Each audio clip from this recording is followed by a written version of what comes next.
Islami ndër të tjera flet edhe për arrestimin e fundit të një personi të dyshuar për spionazh.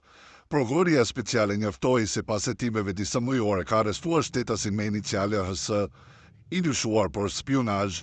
Sipas njoftimit, aksioni dhe arrestimi u zhvillua në bashkëpunim me policinë e Kosovës si dhe me asistencë të Agjencisë së Kosovës për Inteligjencë, AKI. Islami thot se institucionet e sigurisë në Kosovë kanë prova të mjaftueshme për personin arrestuar, por edhe për të tjerë që i shërbejnë pija serbe. Arrestimi i ndjeshëm i një të dyshuari ku mendohet se ka prova të mjaftueshme se ishte bashkëpunëtor i BIAS dhe se në të kaluarën dhe të njëjtën kohë i njëjti kishte qenë edhe në Siri dhe është akuzuar për terrorizëm.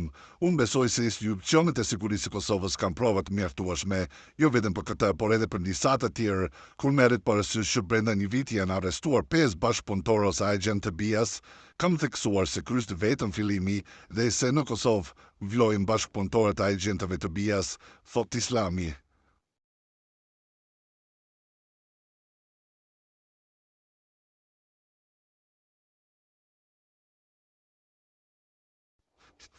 Aleksandar Vučić po përpiqet në vazhdimsi të përfitojë edhe nga Shtetet e Bashkuara të Amerikës edhe nga Rusia, thot eksperti i sigurisë Avni Islami, derisa flet për vizitën që presidenti serb po zhvillon në Moskë.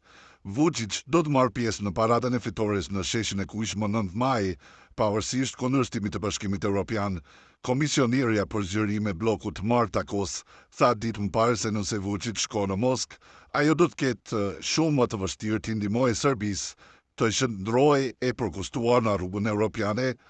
Më 9 maj, Rusia shënon 100 vjetorën e fitores kundër fashizmit në luftën e dytë botërore. Islami takimi me Trumpin do t'i shërbente Vučićit si trampolin që të shkojë në Moskë, duke ditur që Aleksandar Vučić në kohën e Miloševićit ishte zëdhënësi propagandës dhe informacionit.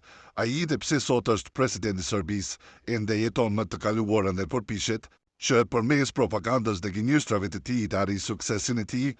U pa që mediat të cilat janë në kontroll të tij në Serbi e proklamuan se presidenti Vučić do të takohet me Trumpin në Amerikë dhe se tërë kjo ishte lojë. Kjo tregon se ai është i pasinqert dhe kjo tregon se në SBA nuk është pritur një lojë e tillë, sepse në fakt ai nuk ishte i sëmor.